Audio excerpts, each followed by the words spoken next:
बघा, क्रियात्मक गटावर तुम्हाला प्रश्न येऊ शकतो आणि हे एक तर तुम्हाला जोड्या लावामध्ये येईल किंवा तुम्हाला 5 मार्काचाही प्रश्न येऊ शकतो. उदाहरण लिहिणं येईल त्याचे किंवा नावं लिहिणं येतील IUPACमध्ये. आता पहा, स्टोरी तयार करून तुम्हाला मी ऑलरेडी सांगितलं आहे की एक माणूस असतो आणि तो बॉटल घेऊन बसतो, मस्त दारूची, अल्कोहोल म्हणजे दारूची बॉटल घेऊन बसतो आणि ती बॉटल पाहिल्याबरोबर म्हणतो ओ हो. बॉटल पाहिल्यावर काय म्हणतो? ओ हो. ओ म्हणजे ओ आणि एच, ओ हो. मग तिकडनं त्याची बायको येते, त्याचं नाव असतं अल्डिहाईड. ती पाहते आपला नवरा दारूची बॉटल पाहून ओहो म्हणते का? मग ती म्हणते का हो. का हो कसं लिहिणार? सी का हो, HO हो. तुम्ही रिप्लाय देता ना, व्हॉट्सॲपला मेसेज करताना हो HO लावता ना, आणि का होचा सी लावून टाकायचा, म्हणजे अल्डिहाईड. त्याच्या बायकोचं नाव काय? अल्डिहाईड. अल्डिहाईडचं काय लक्षात ठेवायचं? का हो. ठीक आहे. मग आता म्हणते आपल्या नवऱ्याला ना मी चांगलं हेच धडाच शिकवते.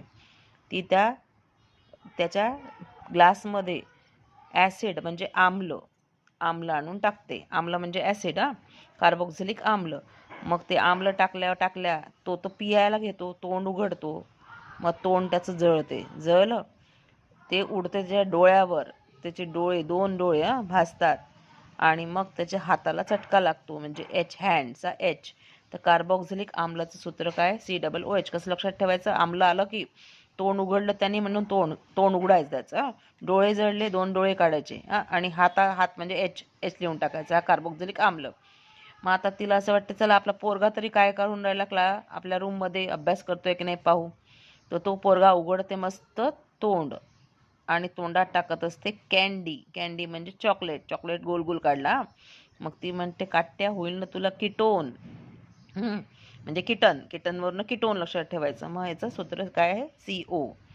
मग सगळ्यात शेवटी ती म्हणते, का हो मिस्टर, कसं वाटलं इस्टर?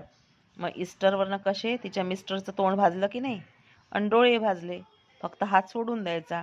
हे आहे इस्टर. ठीक आहे. आणि ती हात पकडून म्हणून हात सोडून द्यायचा, हात सोडून इथे तोंड भाजलं, 2 डोळे. मग म्हणते, का हो मिस्टर, झालं की नाही सगळं इथर तिथर? मग इथर म्हणजे कसा आला तोंडा हातात? भोपळा, एकच भोपळा काढायचा, तो आहे इथर. इथर तिथर. आता हे सगळे तुम्ही सूत्रपाठ करा. आता याचे उदाहरण लिहायचं तर काय करायचं? काहीच नाही, हा गट उचलून लावायचा जो तुम्हाला दिलेला असेल पेपरमध्ये किंवा तुम्ही लिहिला असेल, आणि त्याच्या समोर फक्त CH3 असं लिहित जायचं. आता